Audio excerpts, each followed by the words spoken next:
thanks a lot. I'd like to thank the organizers of your forum for inviting Perdomini-IOC and myself. I'm not in Verona like my colleagues. I'm based in EPERNAY in France. I'd like to thank all the people who contributed to this work, Roberta, Benini, Mirko, and all the others who are based in Italy.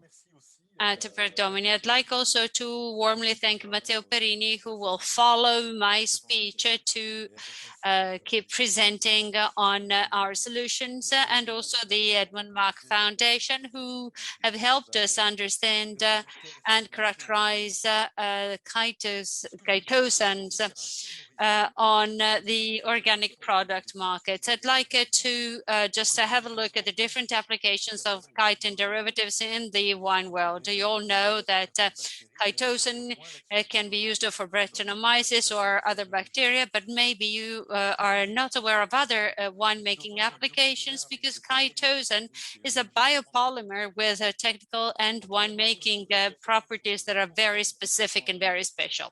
Now, why is chitosan so relevant in many technological areas today? For many years now, consumers have looked at finding methods to keep our planet greener in whatever field, looking for less invasive products, including for their health, and therefore, if possible, natural.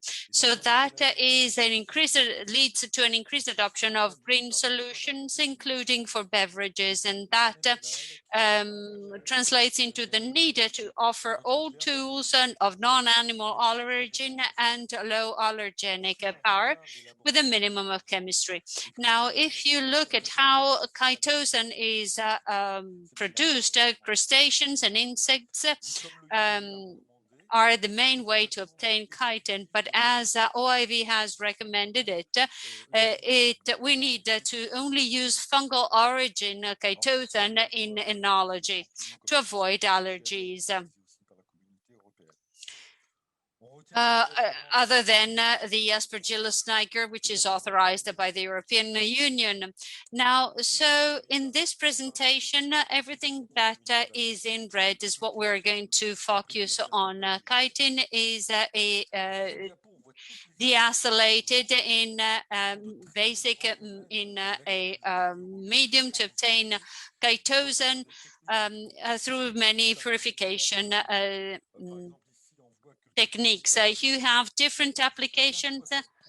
Chitosan can capture 15 times its weight in lipids, and it is used in Japan for its properties as a gastroprotective gel in Japan again. Now, certain of these properties are very interesting for us, for instance, to remove metal ions, also the capacity to flocculate under specific conditions. So it's used as a glue in enology, as a fining agent. It is used to protect against fruit and vegetable decay in the form of films.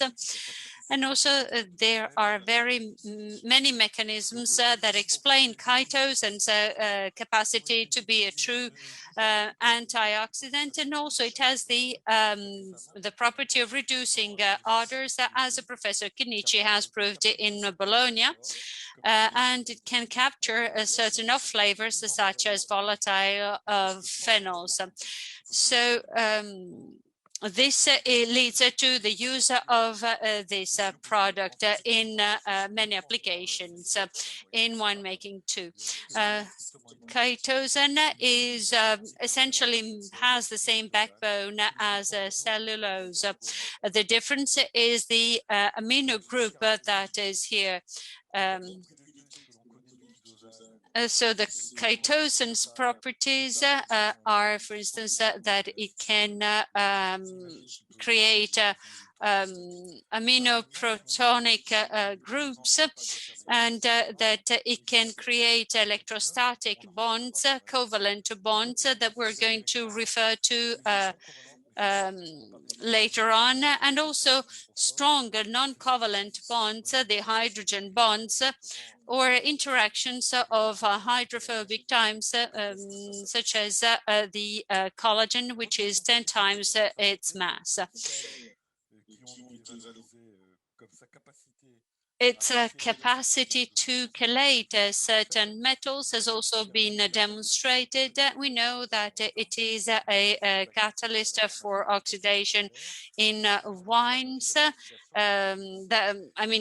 Iron is one of the main catalysts of oxidation in wine, and also it can form quinones, and it transforms ethanol into ethanol, and so it reduces the reactions of oxidation, and it can also stop free radical reactions. For instance, if it can form a radical itself, it can polymerize, and therefore it can precipitate, as it does in wine. Now, in the lab where I work, this has been demonstrated, as well as in the lab of the Institute of Radical Chemistry in Marseille. The radical formation process is what explains aging in general in any life, be it wine or our own. Now, these oxidation phenomena are responsible for many defects in wine, such as fungal odors, or the loss of varietal aromas by oxidizing certain thiols, or the addition of the thiols to quinones that are formed by oxidization, and which cause browning in wine. So we've seen various properties of Chitosan, and we've had an idea of its interest in oenology, knowing that it can trap iron. It can chelate iron, radicals, quinones, and it is also something that will lead to a much desired sensory result. So we're going to talk about the fining properties of Chitosan, and we're going to ignore its microbiological properties. Chitosan has been used for so it's been used in this wine where we have fined it with pea protein in this white must.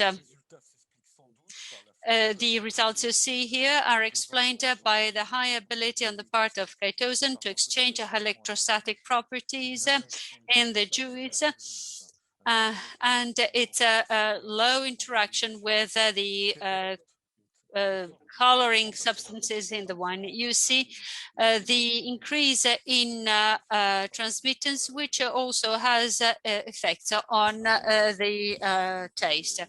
This is a product that was developed a few years back by IOC, and it was then optimized in Verona by Perdomini, and it's a product that also contains tartaric acid for colloidal activity, for colloidal suspension activity. And 25 milligrams per liter of Chitosan make it possible to obtain turbidity results that are very close to the standard for the winery that compared to wineries that use gelatin and flocculation. So you see the luminosity of the product, which is explained by the trapping of quinones or the polymers oxidized during the initial pressing. Another example here, which comes from lab experiment, compares the various fining agents for a test in terms of air tightness during aging. You see spectrocalorimetry and the absorbance at 420 nanometers. As you know, this is a simplistic method, but it makes it possible to reveal the oxidizing potential of wine. So several formulations of different origins were tested here, all at 10 grams per liter in the must, with variations in color after fermentation.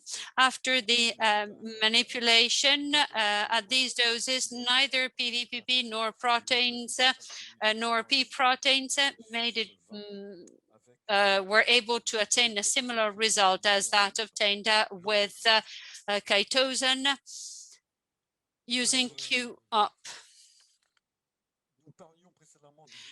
We were talking about the risk of oxidization associated with the metal cations like iron or copper coming from vinification or the wine matrix. Fabio Chinichi had demonstrated in a model solution the ability of these metals to disappear using Chitosan, as you can see here. In real conditions, we've done several things on must contaminated with iron, and there was a decrease by 70 in the content of iron. There was a concentration of iron precipitating. So more you use of the product, or more you can chelate iron. So you have different reactions depending on the fact that it might be must or wine, but the chelation effect is visible in both cases. Now, in enology, there are certain varieties that where it is very important to preserve the varietal aromas.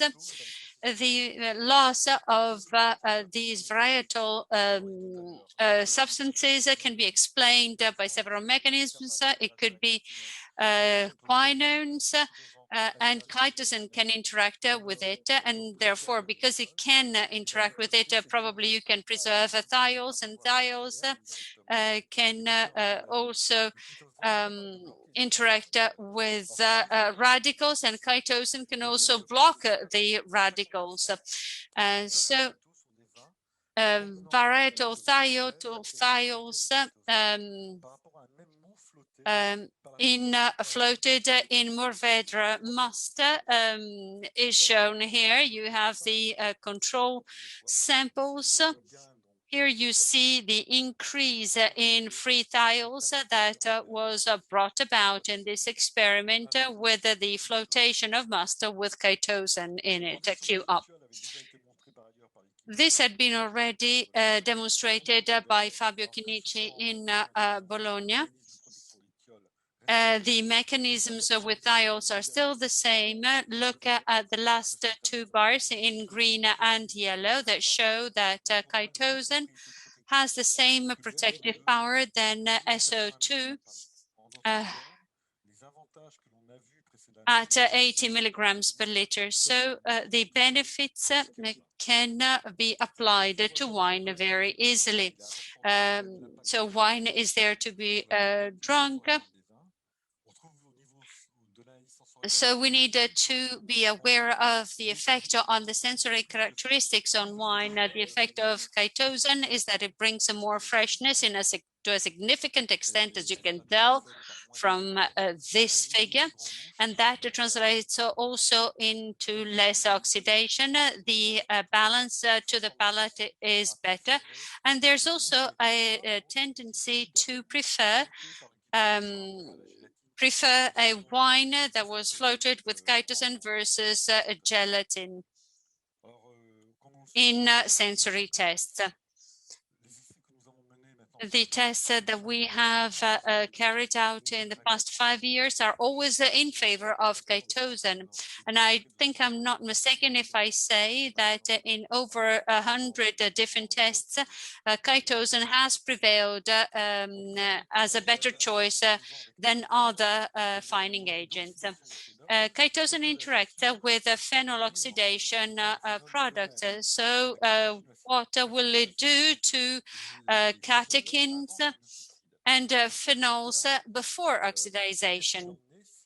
So what happens if there's a possibility to trap these phenols by chitosan? Approximately 10 years ago, it had been demonstrated that the interaction of chitosan with phenols were pretty effective, pretty successful. So it is similar to casein and perhaps not so effective as PVPP, but the capacity of interaction with caftaric acid is better than PVPP and casein in this example. So whether it is mustard wine polyphenols that not only oxidated, but also that can be still oxidized, that can be trapped by chitosan.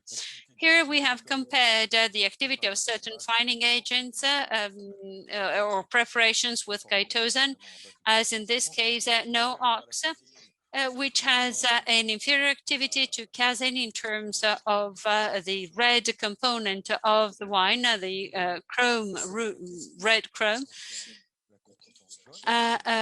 better than casein when it comes to yellow, and much better than PVPP.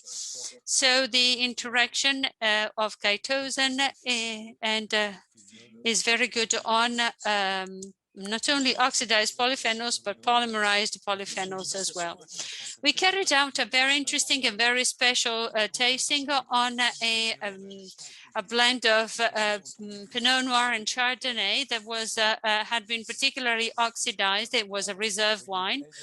And you see an oxidat. It means an oxidation that was felt by the panelists, the tasters on the nose, while M was to the palate in the mouth. So you see the different results. The client wanted to know whether if it was possible to reduce the damage by adding limited amounts of the product that reduced the oxidative notes. That had been achieved also by adding SO2. We tried our technique, which is a formulation containing PVPP, P proteins and bentonite, with a reduction of various components that cause oxidation. But what came out of this oxidation was that the no-ox at the same dose as the previous formulation, PVPP, P protein, and bentonite, provided the same sensory results, but the best overall assessment was for chitin protein compounds. Now, in conclusion, we could also assess the impact of chitin derivatives on turbidity on a rosé wine from Bordeaux, and you see the control, the P protein and key fine, which is the product at identical doses after 48 hours. In this case, you see a nice reduction of turbidity with a good fining effect, which is explained by the use of chitosan and its colloidal property. You know that, on the other hand, filtration is important. Filtration is important before bottling, because some turbidity is not a low level of turbidity is no guarantee that there won't be problems. So here we have tested 2P proteins and gelatin, and depending on the origin of the input, the dose used is the same, but there was a difference in the origin of the P proteins with very different results. But the best wine was the one treated with key fine that showed the best results. Also for when compared to the fining agent of choice for this particular winery. Now, having seen the chitin derivative properties, we have 3 formulations containing chitosan that are wonderful tools that find a space in different moments of the winemaking process